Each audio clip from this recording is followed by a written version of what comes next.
सबसे पहले प्रकृति की इस महापर्व करम पूजा में समस्त झारखंड वासियों को हार्दिक अभिनंदन करते हैं, हार्दिक शुभकामनाएं देते हैं। और ये करम पूजा भाई बहन का प्रतीक है, भाई बहन का प्रेम का प्रतीक है। भाई और बहन लोग उपास करती है अपने भाई की मनोकामना के लिए, कि उनके सुख और दुख, उनकी कामयाबी के लिए उपासना करती है, और महान राजा गांव की सुख और समृद्धि के साथ पूजा कराती है। साथ साथ में ये हमारा पर्व प्रकृति से जुड़ा हुआ है।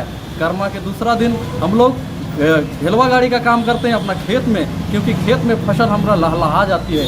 सावन भादो रोपा रोपने के बाद हमारी खेत हरियाली से भर जाती है।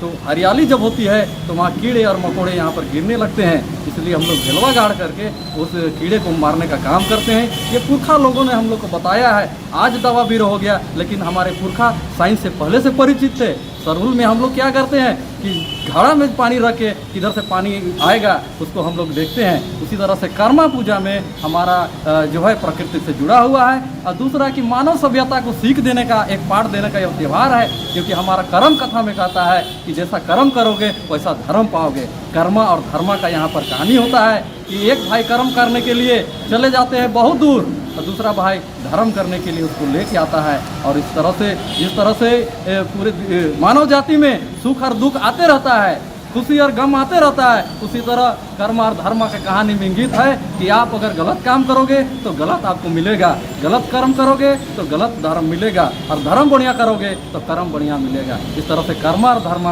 का ये त्यौहार है। कर्म पूजा प्रकृति से जुड़ा हुआ है। इसमें सारे मानव सभ्यता का पाठ देने का काम करती है, और हम लोग मिलजुल के प्रकृति का महान पर्व को हम लोग तो पूरे झारखंड में आदिवासी समाज ही नहीं, मूलवासी समाज ही मनाते हैं। अपना परिचय। अमर तिर्की, रांची जिला सरना समिति अध्यक्ष। एक बार फिर से लेके कर्मा पूजा का हार्दिक शुभकामनाएं बधाई। बोलिए। प्रकृति की इस महापर्व करम पूजा में समस्त झारखंड वासियों को, साथ साथ हमारे आदिवासी मूलवासी समस्त लोगों को महापर्व कर्म की ढेर सारे शुभकामनाएं बधाई।